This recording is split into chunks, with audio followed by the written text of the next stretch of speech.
하나님 말씀은 예레미야 27장입니다. 구약 1093페이지 예레미야 27장 1절에서 22절인데요. 이 시간은 우리 11절까지 우리 한 절씩 교도하시겠습니다. 27장 1절. 유다의 왕 요시야의 아들 여호야김이 다스리기 시작할 때 여호와께서 말씀으로 예레미야에게 임하시니라. 여호와께서 이와 같이 내게 말씀하시되 너는 줄과 멍에를 만들어 내 목에 걸고 유다 왕 시드기야를 보러 예루살렘에 온 사신들의 손에도 그것을 주어 에돔의 왕과 모압의 왕과 암몬 자손의 왕과 두로의 왕과 시돈의 왕에게 보내며 그들에게 명령하여 그들의 주에게 말하게 하기를 만군의 여호와 이스라엘의 하나님께서 이와 같이 말씀하시되 너희는 너희의 주에게 이같이 전하라. 나는 내 큰 능력과 나의 쳐든 팔로 땅과 지상에 있는 사람과 짐승들을 만들고 내가 보기에 옳은 사람에게 그것을 주었노라.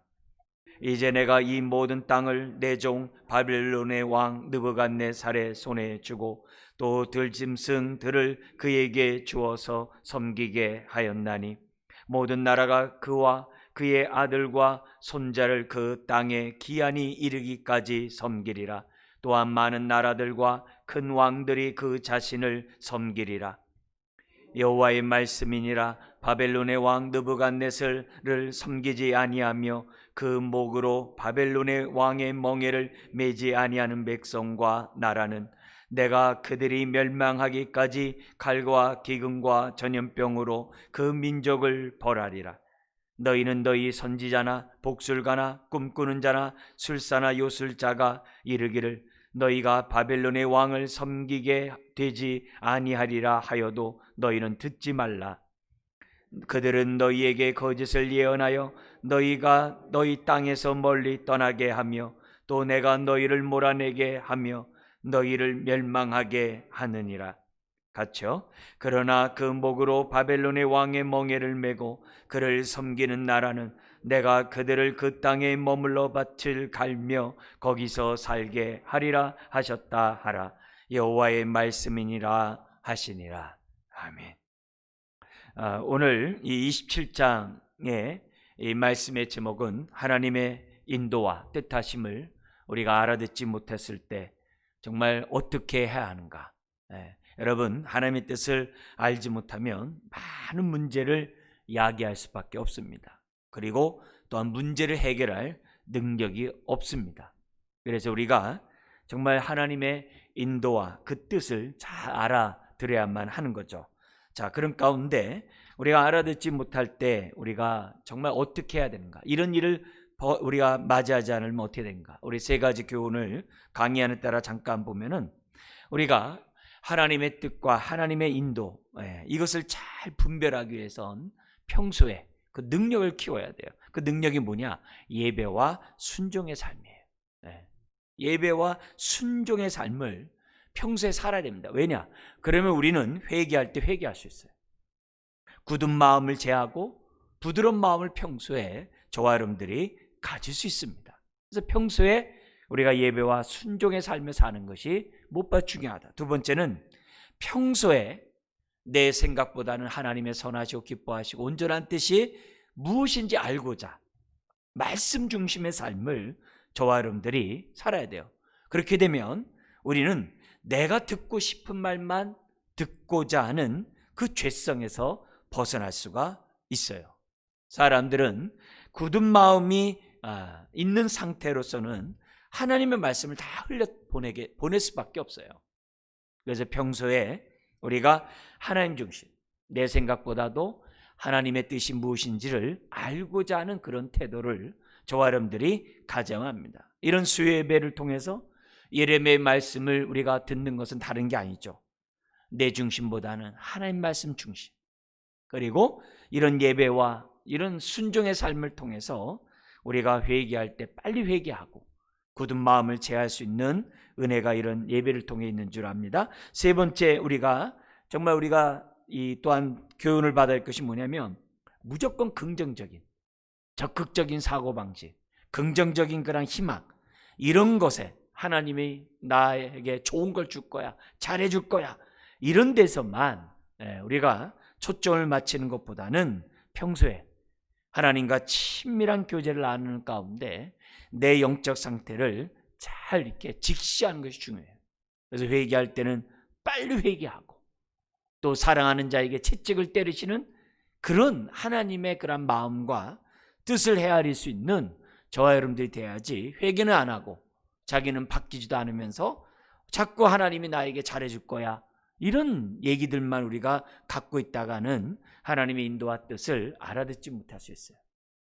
이런 것을 오늘 이 27장을 통해서 우리가 살펴보기를 원합니다. 27장, 28장은 거짓 선지자들과의 그러한 대결이 27장, 28장이라고 얘기한다면 29장은 바벨론 포로로 간 자들에게 거기서 70년 동안 있을 것이니까 거기서 이렇게 정착하고 살라고 하는 그런 편지를 줍니다. 근데 요 27장, 29장까지 내용은 뭐냐면 그 당시 거짓 선지자들의 그런 잘못된 예언에 대한 책망이에요.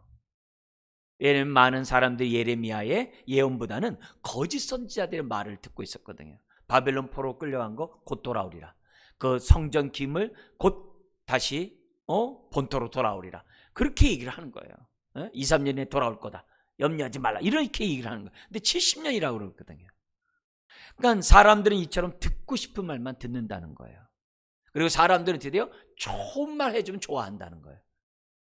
하나님의 뜻과 상관없이 이렇게 사는 모습이 그 당시 27장에서부터 29장의 모습이거든요.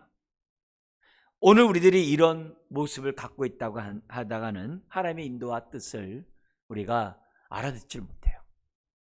그렇게 하는 것이 아니라 어떤 상황에서 알아들을 수 있는 저와 여러분들이 되셔야만 하는, 그러니까 예레미야를 통해서 주신 하나님의 말씀을 우리가 잘 들어야 됩니다. 그게 두 부분으로 나눠집니다. 1절부터 11절까지는 하나님이 예레미야에게 왕을 비롯한 사람들에게 바벨론 왕에게 복종하고 섬겨라, 이렇게 그런 말씀을 예레미야에게 줍니다. 가서 전하라. 그래서 12절부터 22절까지는 그 하나님의 명령에 따라 이 예레미야가 시드기야 왕에게 직접 가서 바벨론 왕을 배반하지 말라, 이렇게 얘기를 합니다. 그리고 또다시 이제 뒤에 왕뿐만이 아니라 여러 백성들에게, 제사장과 백성들에게 지금 왕을, 느부갓네살 왕을 섬겨야 된다, 이런 얘기를 지금 이제 22장까지 하는 그 내용이 뒷부분입니다. 자, 우리 첫 번째, 우리 첫 달라 1절부터 11절에 있는 말씀을 좀 보면, 하나님 유다를 비롯한 주변 나라들이 살 길은 바벨론 왕을 섬겨야 할 것을 언제 어떻게 말씀하셨는가, 우리가 한번 본문이 나오고 있는데요. 무엇보다 1절은 때가 언제라고 되어 있습니까? 유다의 왕 요시야의 아들 여호야김이 다스리기 시작할 때 여호와께서 말씀으로 예레미야에게 임하시니라. 여기 근데 여호야김 한 다음에 그 일 써있죠? 근데 그 밑에 보니까 시드기야로 되어 있어요. 다른 사본에는 시드기야로 되어 있다는 얘기거든요. 근데 3절을 보면 유다 왕 시드기야를 보러, 이렇게 기록된 것을 보면 또 뒤에도 시드기야가 나오거든요. 그런 거 볼 때 여기 나와 있는 1절에 여호야김은 시드기야, 그러니까 잘못 기록된 거죠. 그러니까 우리가 요 27장이 선포되었던, 예언되었던 말씀은 언제냐? 시드기야 왕 때 하나님이 예레미야에게 나타나셨다는 거죠. 앞에서는 여호야김 때 말씀하셨고, 그죠? 그래서 이 여호야김, 그의 아들 여호야긴이 왕이 되고, 그 다음에 어떻게 돼요? 시드기야가 왕이 되거든요. 시드기야가 왕이 되거든요. 그래서 1차, 2차, 3차 이제 포로로 끌려가게 되는데, 바로 요 3차 포로로 끌려가기 전에 그때 왕이 누구냐면 시드기야예요. 그 시드기야에게 하나님 보내면 말하라는 거죠. 근데 왕은 이제 거부하죠. 거부하죠. 그런 모습이에요. 그래서 여러분들이 그 1차 침략은 여호야김, 2차는 여호야긴, 3차는 시드기야라는 그 기본적인 내용들을 알고 계시면 예레미야를 보는데 많이 이렇게 익숙하게 됩니다. 이해가 빠릅니다. 자, 그리고 2절에 보니까는 어떻게 말씀을 그들 왕에게 전하라 하느냐, 뭐냐면 에레미야 자신부터 줄과 멍에를 메고 네 목에 걸고 말하라는 거예요. 전하는 방법이 그냥 말만 전하는 게 아니라 지금 어떻게 돼요? 목에 멍에를 메어가지고 끌려가게 될 것이다. 만약에 정말 내 말을 듣지 않으면 너 이렇게 돼가지고 끌려간다. 아닌가 다를까 시대가 끌려서 죽거든요. 그렇게 끌려서 죽거든요. 차라리 하나님 말씀을 들어가지고 예루살렘에 종으로 살다가 정말 이렇게 죽는 게 낫죠. 근데 안타깝게도 에레미야의 말을 갖다가 듣지 않으므로 정말 멍에를 메고 정말 이렇게 끌려가는 그런 시드기야가 됩니다. 자, 근데 이 방법에서 우리가 저나 여러분들이 좀 배울 필요가 있어요. 깨달을 교훈이 있어요. 뭐냐? 호세아 선지자에게 하나님 말씀을 전할 때 그냥 이스라엘 백성의 그 우상 숭배와 불의와 불법을 전하는 것에 대해서 책망하라, 회개하라 그렇게 전하게 하지 않으셨어요. 하나님이 호세아에게 이스라엘 백성이 전할 때 어떻게 전하게 하셨냐면은 삶 속에서 뼈저리게 경험하게 한 다음에 누굴 통해요? 자기 아내 고멜을 통해서 타락한 정말 음녀인 자기 아내의 그러한 죄악의 모습을 몸소 체험하게 함으로 하나님은 호세아에게 이스라엘 백성에게 말씀을 전하겠어요. 그 방식. 그래서 성경에서는 호세아에게 말씀하시니라 그러지 않고 우리 성경은 호세아로 말씀하시니라 이렇게 돼 있어요. 하나님이 예레미야와 똑같은 거예요. 예레미야에게 말씀을 전하게 하시니라가 아니라 예레미야로 말씀을 전하게 해요. 어떻게 해요? 친히 멍에를 매게 함으로. 그렇게 해요. 이사야 선지자 똑같은 방식으로 하나님의 말씀을 전하게 하셨던 것을 보게 됩니다. 이거는 오늘 저와 여러분들이 하나님 말씀을 전할 때 어떤 마음의 태도를 가지고 전해야 되느냐를 깨닫게 하는 거예요. 목회자만이 아니라 모든 성도들이 사람들에게 하나님의 사랑을 전하든 하나님의 공의를 전하든 항상 어떻게 돼요? 내가 말씀이 되어서 말씀을 전해야 한다는 것을 우리들에게 가르치고 있는 거예요. 우리 예수님이 말씀이 육신이 되어 우리에게 말씀을 전하는 것과 같은 원리예요. 그런 모습이에요. 그러니까 우리들 자신들이 뭐냐면 지금 하나님의 진노 아래 있는 이 어둠 아래 있는 사람들에게 성탄의 기쁨을 전할 때 그냥 우리 하나님이 사랑하여 성탄의 기쁨을 전했습니다 이렇게 말하는 게 아니라 말씀을 전하는 저와 여러분들이 뭐냐면은 지금 어둠 가운데 죄악 가운데 살아가고 있는 그 고통을 통감하는 가운데 그 고통을 우리가 어떻게 돼요? 정말 내가 같이 나누는 가운데 동지로 하죠. 우리 상담에서 래포를 형성하라고 그래요. 그런 모습 가운데 고통을 함께 느끼는 그런 가운데 복음을 전할 때 그것이 어떻게 돼요? 말씀을 전한 자들의 태도라는 거예요. 우리 하나님이 그냥 하늘에서 말씀으로 내가 너희 죄를 용서하노라 이렇게 할 수 있잖아요. 내가 너희와 함께 한다라고 말씀하실 수 있잖아요. 얼마든지. 근데 그렇게 하지 않았거든요. 말씀이 육신이 되어 우리 가운데 거하시는 가운데 함께 하신다고 하셨거든요. 그게 지금 뭐냐면 지금 예레미야의 이런 모습 멍에를 매면서 전하는 그 모습에서 저와 여러분들이 배우셔야 되는 거예요. 우리가 정말 성탄의 하나님의 사랑을 전하면서도 자기는 어떻게 돼요? 그 사랑 가운데 있지 않으면서 전하면 그게 뭐가 되겠어요? 내가 그 사랑을 경험하는 가운데 느끼는 가운데 또 사랑을 전하는 가운데 하나님이 사랑하신다 이렇게 해야 사람들이 저 말이 맞는구나 하지 자기는 그런 모습도 아니면서 하나님은 우리를 사랑하신다 그렇게 하면은 그게 뭐가 되냐. 오늘 이 예레미야의 모습이 오늘 이 땅에 살아가는 저와 여러분들에게 정말 어떤 태도로 말씀을 전해야 되는지를 우리에게 교훈하고 가르치고 있다는 겁니다. 자, 근데 이 예언의 대상이 3절 4절에 시드기야 왕뿐만이 아니라 시드기야를 보러 온 주변 나라들의 사신들이 다 모여있는 그때 하나님이 예레미야를 보낸 거예요. 예레미야를 보낸 거예요. 그래서 각국 사신들이 와서 무슨 얘기 하겠어요? 지금 신흥 강국 바벨론이 지금 일어나가지고 나라들을 아수르를 멸망시켰고 곧 지금 뭐예요? 여러 나라들을 자신들의 나라를 점령할 것인데 우리가 연합해 가지고서 대항해야 될 거 아니냐, 연합해 가지고서 뭔가 힘을 합쳐서 뭔가 막아서야 될 거 아니냐, 이런 식으로 아마 이 사신들을 보냈을 거예요. 바로 그런 상황에서 하나님은 예레미야를 통해 가지고 지금 어떻게 돼요? 하나님의 말씀을 지금 뭐예요? 전하라는 거죠. 네. 쉽지 않은 그런 모습이에요. 거기 보니까 에돔, 모압, 암몬, 두로, 시돈, 그런 사신들이 다 모여 있는 거예요. 자, 그러면서 내용이 5절부터 8절에 말합니다. 내가 모든 나라를 바벨론에게 넘겨줄 것이다. 느부갓네살 왕에게 항복하고 섬겨라. 그 얘기를 5절부터 8절까지 얘기합니다. 근데 우리가 좀 한 절 한 절 좀 살펴볼 필요가 있습니다. 5절 같이 한번 읽겠습니다. 나는 내 큰 능력과 나의 쳐든 팔로 땅과 지상에 있는 사람과 짐승들을 만들고 내가 보기에 옳은 사람에게 그것을 주었노라. 여기서 하나님은 자신을 뭐라고 얘기합니까? 창조주래요. 창조주기 때문에 뭐가 됩니까? 주인이 돼요. 모든 것이 다 하나님이에요. 그러면서 뭐라고 하냐면은 이 모든 것이 내 것이기 때문에 내가 원하는 사람에게 줄 수 있다라고 하나님이 말씀하세요. 그러니까 하나님의 주권을 강조하고 있어요. 여러분, 오늘 우리가 중보기도 하고 지금 어지러운 현실을 살아가면서 우리가 정말 하나님을 예배하고 정말 신앙생활하면서 하고 있는데 우리들이 항상 가져야 될 태도는 바로 이거예요. 하나님이 주인이라는 거예요. 그리고 하나님은 원하는 자에게 주실 수 있는 분이라는 사실을 저와 여러분들이 확신하고 있어요.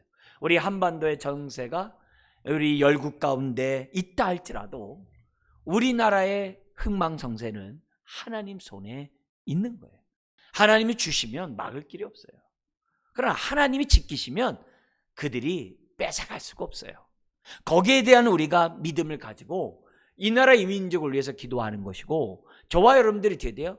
하나님의 인도와 뜻을 알아듣지 못하는 자들이 아니라 알아듣는 자가 되어서 이 나라 이 민족이 하나님의 뜻 가운데 살아갈 수 있도록 해야 될 사명이 오늘 저와 여러분들에게 있는 거예요. 이거는 우리 나라만이 아니라 우리 인생도 마찬가지예요. 하나님이 내 인생을 다른 사람에게 주면은 막을 수가 없어요. 내가 피할 수가 없어요. 그러나 또한 다른 사람이 나를 정말 지배하려고 하더라도 하나님이 허락하지 않으면 안 돼요. 그것을 오늘 우리들이 신앙생활하는, 하나님께 예배하는 저와 여러분들이 꼭 가져야 돼요. 그래서 역대상, 여러분의 강의 안에 있는 역대상 29장 11절에서부터 12절의 이 신앙 고백이 오늘 저와 여러분들의 고백이 되셔야 됩니다. 우리 같이 한번 읽겠습니다. 여호와여, 위대하심과 권능과 영광과 승리와 위엄이 다 주께 속하여 싸우니 천지에 있는 것이 다 주의 것이로소이다. 여호와여, 주권도 주께 속하여 싸우니 주는 높으사 만물의 머리이심이니이다. 부와 귀가 주께로 말미암고 또 주는 만물의 주제가 되사 손에 권세와 능력이 있사오니 모든 사람을 크게 하심과 강하게 하심이 주의 손에 있나이다. 할렐루야. 네. 할렐루야죠. 그러니까 부와 귀가 주께로 말미암는 거예요. 네. 모든 주권이 하나님께 있어요. 이 땅의 영광 하나님의 주권의 손에 있다라고 얘기하고 있어요. 그래서 에레미야는 이것을 믿었기에 선포하는 거죠. 네. 믿었기에. 심지어 바벨론의 하나님이거든요. 바벨론 또한 하나님 만드셨다는 거예요. 두로 시돈뿐만이 아니라 유다만이 아니라 오늘 우리들도 다 뭐예요? 하나님 만드신 바거든요.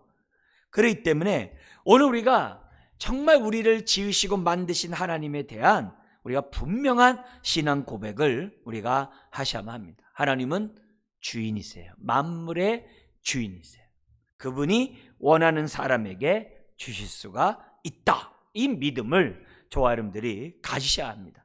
자, 그러면서 6절 우리 한 번 더 읽겠습니다. 이제 내가 이 모든 땅을 내 종 바벨론의 왕 느부갓네살의 손에 주고 또 들짐승들을 그에게 주어서 섬기게 하였나니. 6절 내용이 뭡니까? 하나님은 느부갓네살과 같은 왕도 내 종으로 삼으세요. 하나님은 때로는 악인도 하나님의 심판의 도구로 쓰세요. 유다를 비롯한 주변 나라들의 악이 관영하기 때문에 하나님은 심판의 도구로 바벨론을 세우셨다 하셨어요. 그 느부갓네살조차도 하나님이 종으로 쓰신다는 거예요.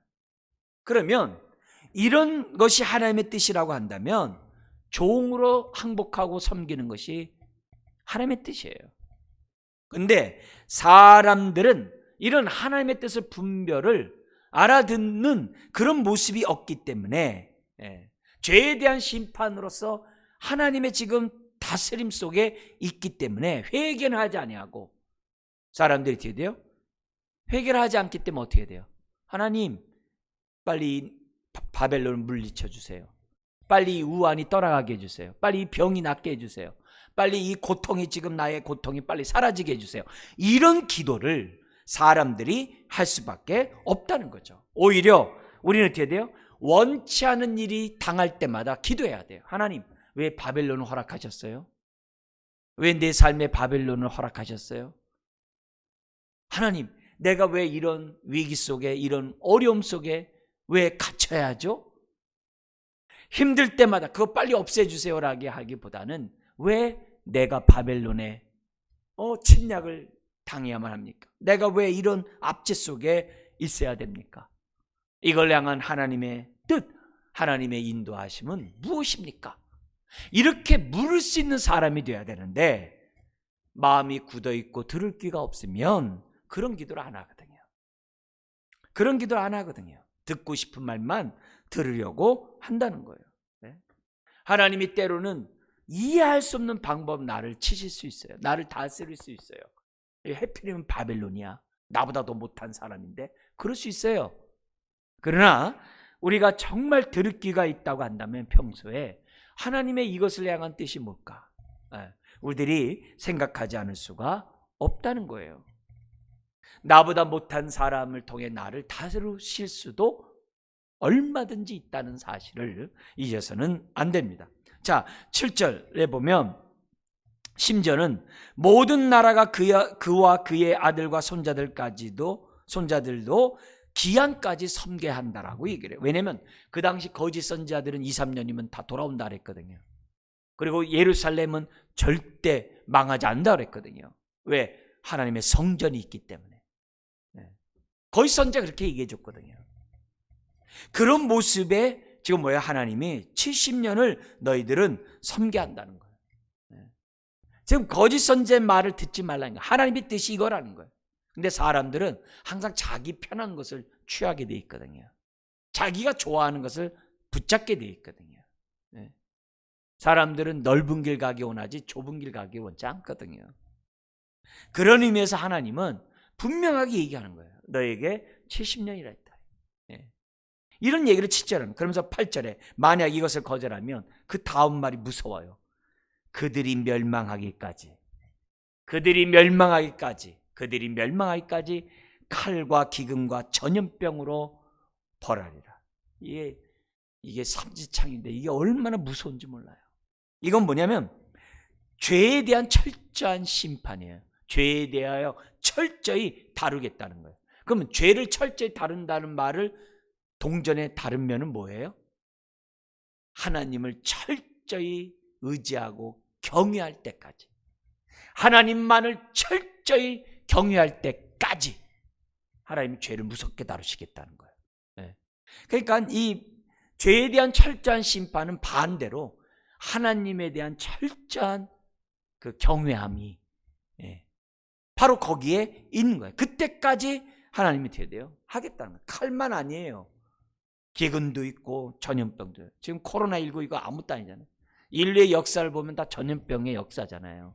점점 심화되어 가고 있잖아요. 그러니까 전염병을 정복할 수 있는 것이 아니죠. 우리가 전원병을 전복할 수 있는 길은 정말 하나님을 경외하고 하나님 앞에 순종하는 삶을 사는 것이 우리가 극복할 수 있는 그런 길이겠죠. 그래서 이런 모습 속에서 여러 나라들은 사신 다 있으니까 지금 연합해서 대항할 생각하지 말고 항복함으로 너의 삶을 편안하게 하라는 거죠.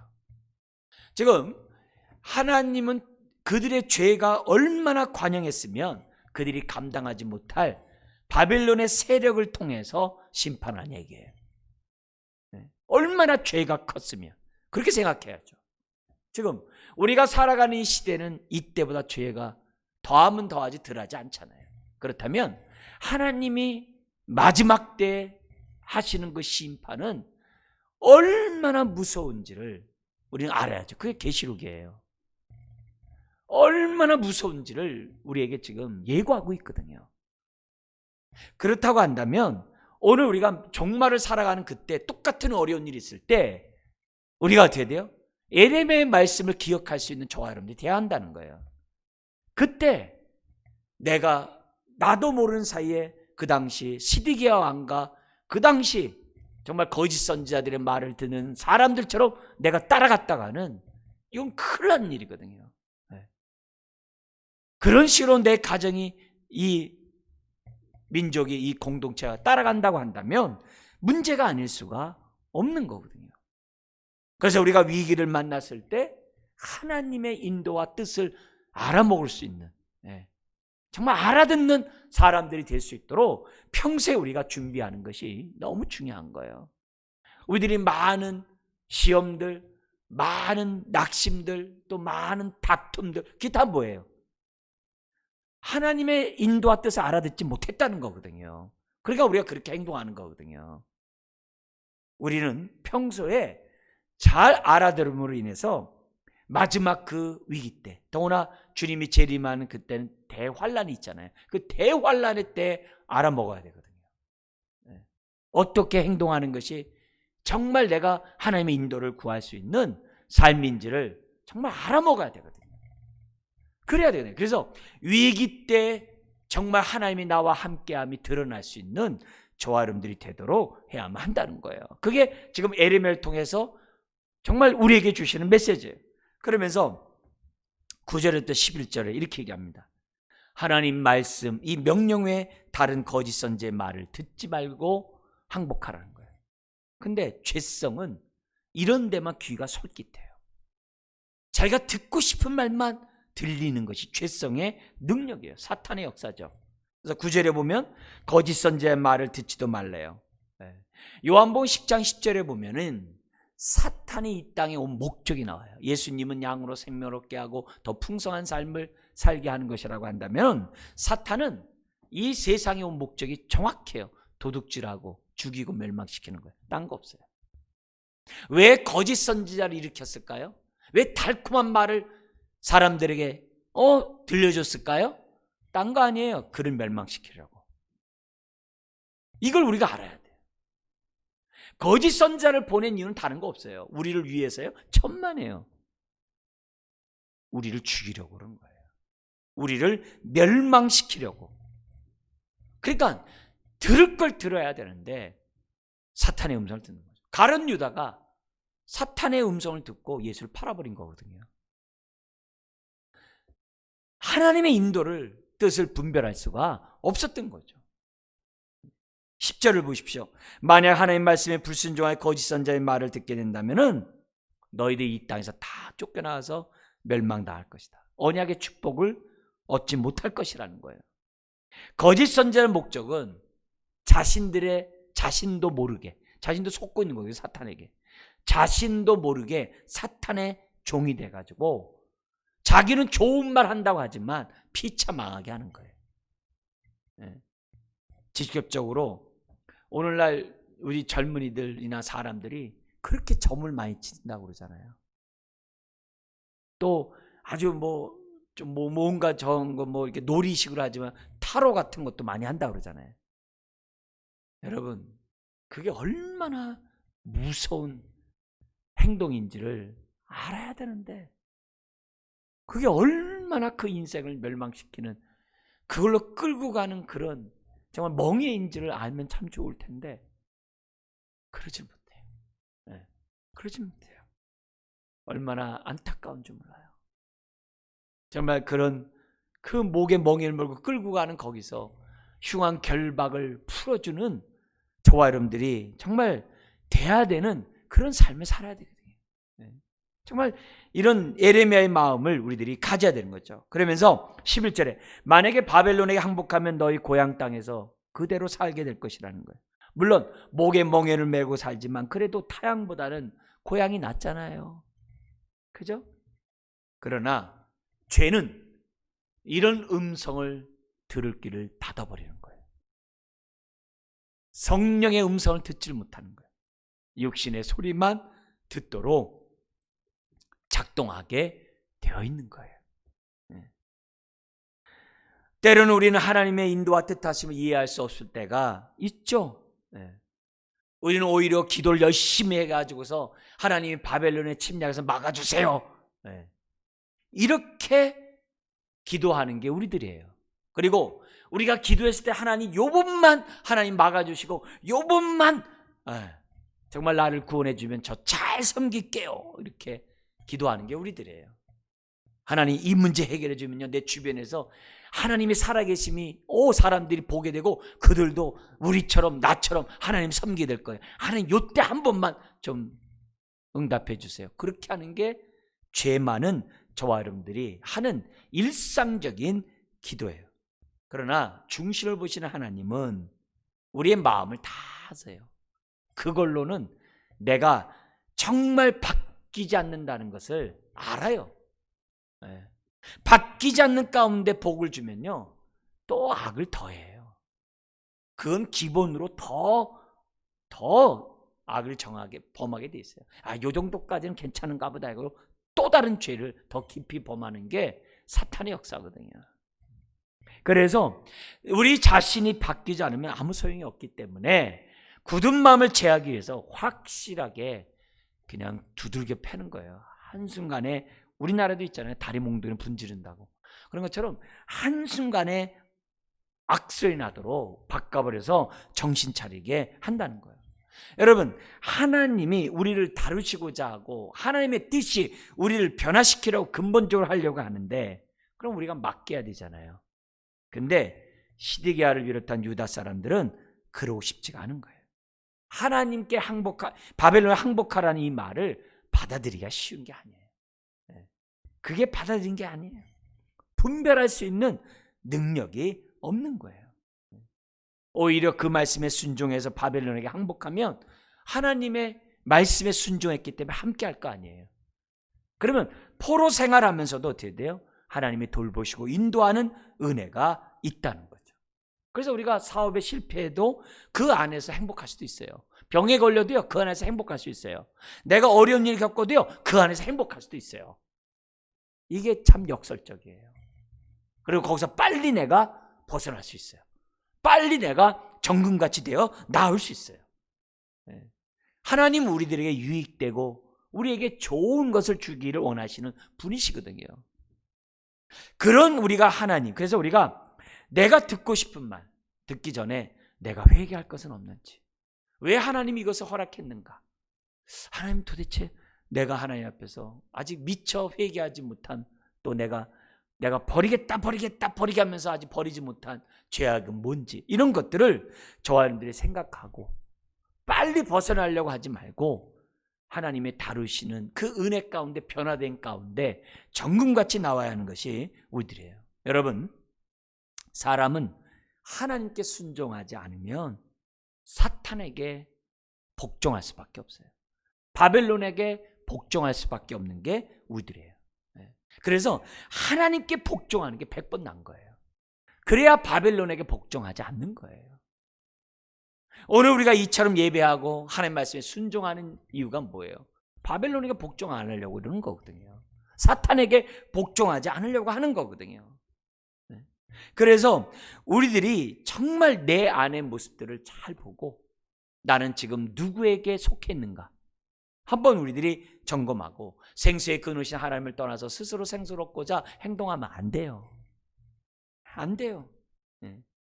그래도 지금 하나님이 이렇게 에르미야를 통해 말씀하신 이유가 뭐예요? 왜 하나님이 지금 에르미야에게 이런 하나님의 뜻을 왜 알려줘요? 지금이라 늦지 않았다는 거죠. 기회를 잡으라는 거죠. 그나마 바벨론의 침략에 있다 하더라도 고향에서 살게 하는 최악의 상태에서 최선의 선택을 할 수 있도록, 최악된 상황에서 최선의 선택을 하도록 하나님의 지금 숨통을 지금 틔워주는 은혜를 주는 거예요. 근데 1차 때도 정신 못 차리고 2차 때도 정신 못 차리니까 지금 어떻게 돼요? 3차 때 정신을 못 차리는 3차 침략을 겪게 되는 거죠. 그러니까 왕이 문제라 이게. 자, 이것이 하나님이 에레미야에게 전달한 내용이에요. 거기에 따라서 12절 이하에서는 그렇게 전합니다. 그래서 먼저 첫 번째는 12절부터 15절까지는 시드기야 왕에게 얘기를 합니다. 그래서 이 부분에 대해서 왕이요, 그러면서 14절 우리 한번 읽겠습니다. 그러므로 당신들은 바벨론의 왕을 섬기게 되지 아니하리라 하는 선지자의 말을 듣지 마소서. 그들은 거짓을 예언함이니이다. 지금 점친다고 하면서 멸망으로 인도하는 점들이 지금 뭐예요? 얼마나 많은지를 지금 우리들에게 보여주고 있는 거예요. 더구나 이 점을 치면서 그건요 백발백중이죠. 여러분, 항상 위기 때, 혼란의 때는요 거짓 선지자들이 판을 치게 돼 있어요. 왜요? 멸망으로 이끌어 가려고. 이단들이 기승할 때는요 사람들이 이단의 말을 많이 듣는다는 얘기거든요. 그럼 우리 역으로 생각해야 돼요. 아, 주의 때가 가까이 오는구나.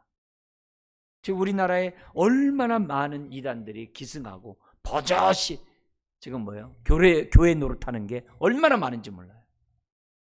그리고 거기에 많은 사람들이 현혹되고 유혹받고 있어요. 이런 걸 볼 때 얼마나 악이 관영하면 그 어둠이 판을 치고 있냐 이게.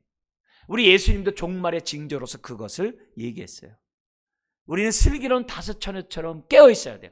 그러려면 어떻게 해야 돼요? 예배와 순종의 삶을 저 여러분들이 정말 소홀히 하면 안 돼요.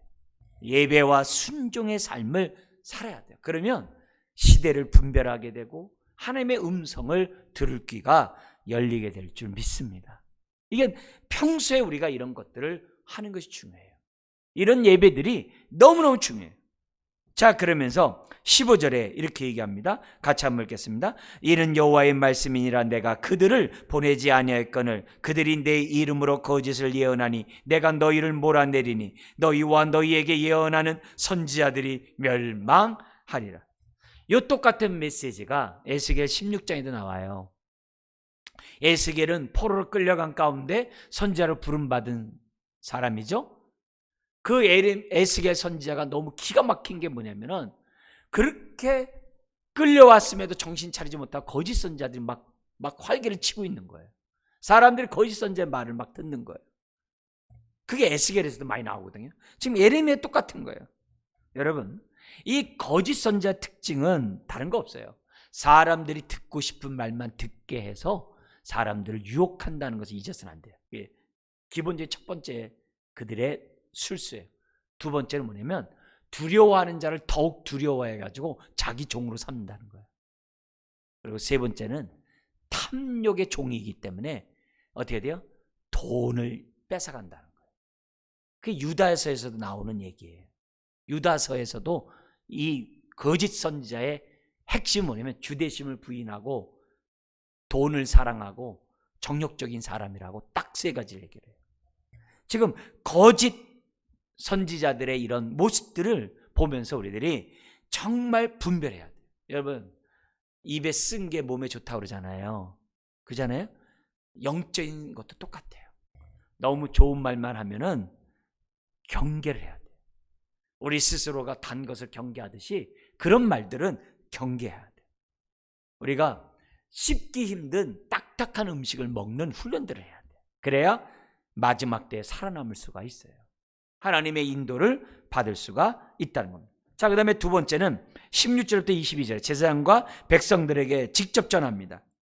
뭐냐면 거짓 선지자의 말을 16절에 듣지 말라. 그들이 속히 다시 본토로 돌아온다고 얘기하는데 속지 말라. 70년 동안 너희들은 종노릇 해야 되기 때문에 듣지 말라고 얘기를 합니다. 그러니까 사람들이 어쩌면 꼭 필요한 말만 이렇게 탁탁해요. 그게 점치는 사람들의 특징이잖아요.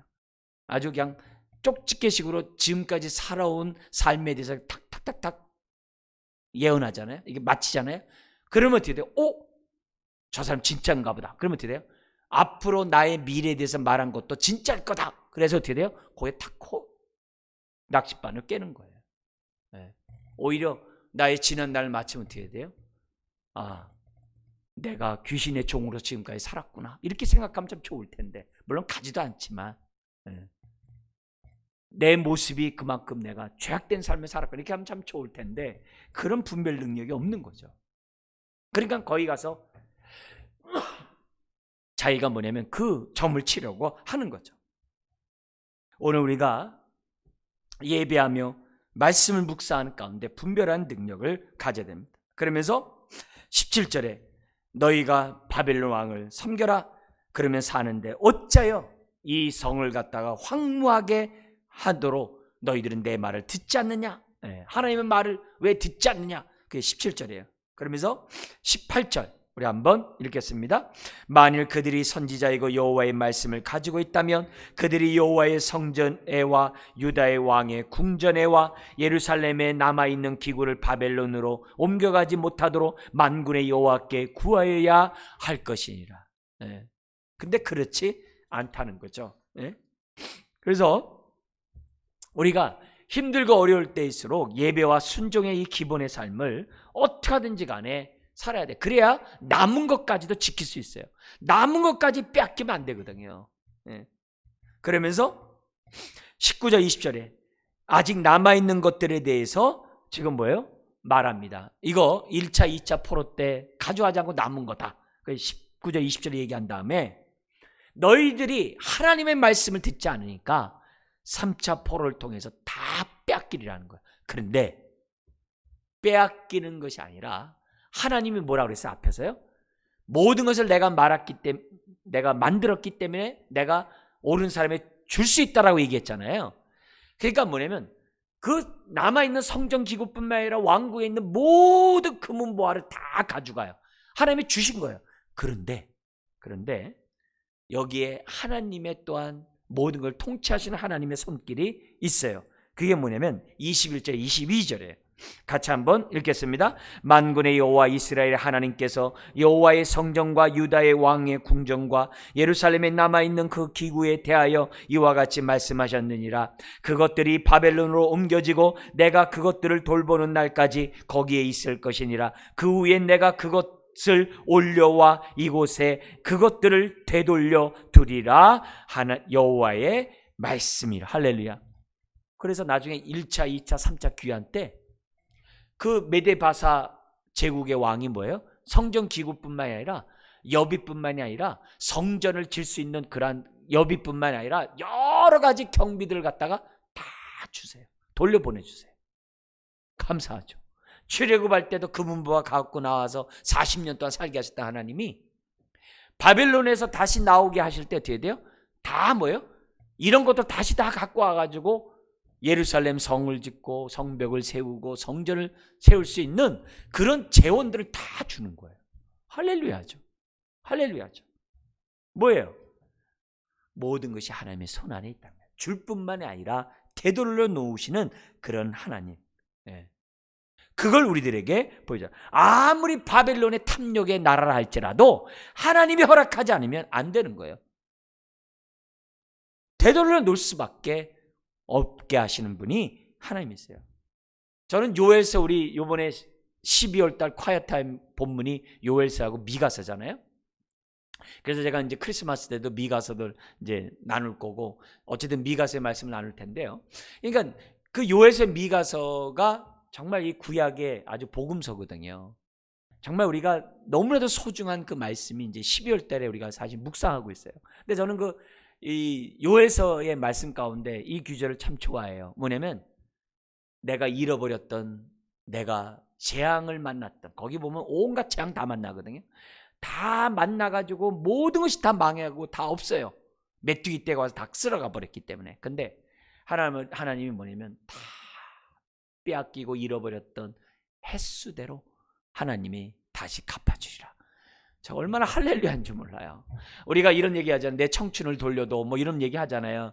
내가 이랬으면 참 좋았을 텐데, 이러면 너무 아쉽다. 내가 저랬으면 참 좋았을 텐데, 그때 이렇게 했었으면 내가 그냥 한몫 잡았을 텐데부터 시작해서 뭐 여러 가지 이때 내가 그때 내가 이건데 손해만 안 봤으면 내가 좋아, 이런 얘기 많잖아요. 심지어 건강까지도.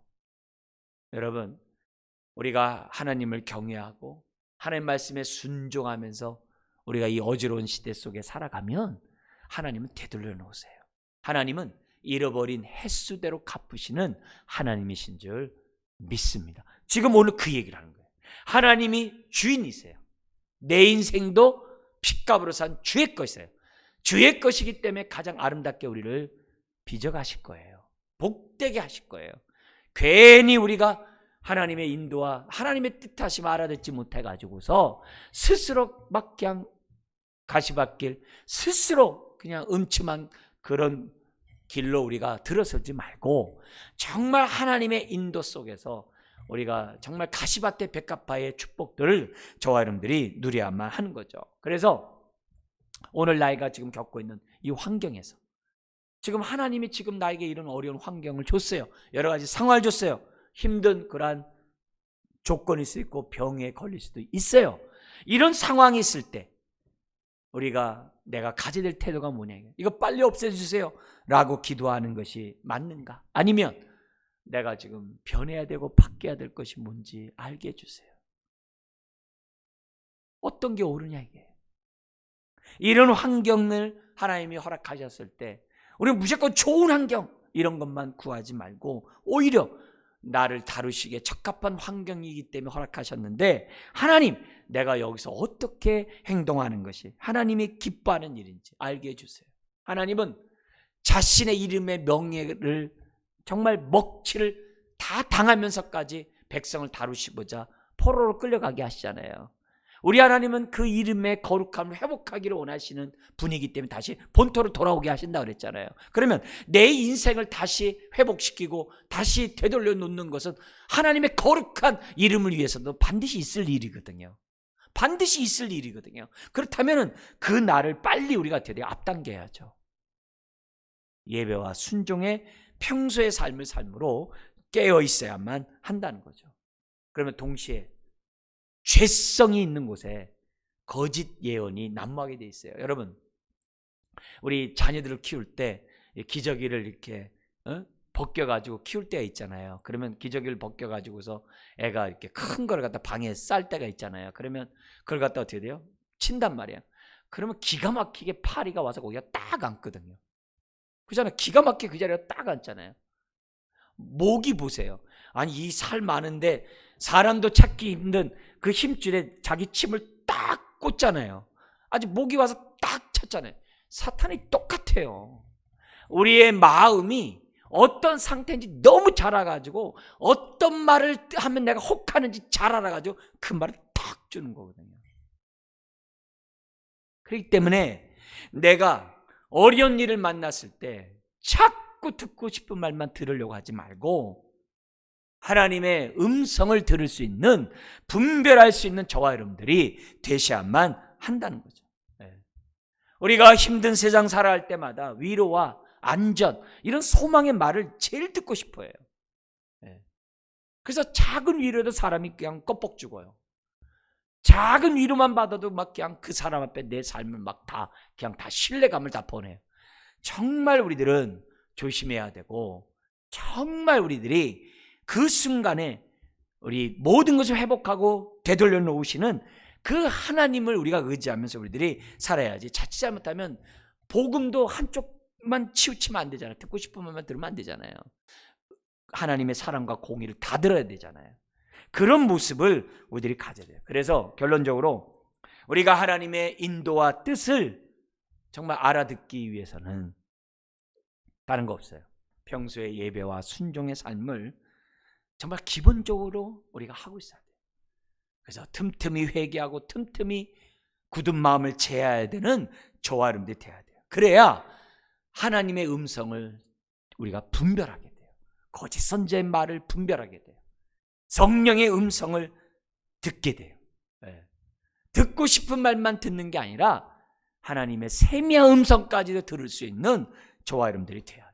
무조건 긍정적인 말, 어려움을 겪을 때마다 조심하셔야 돼요.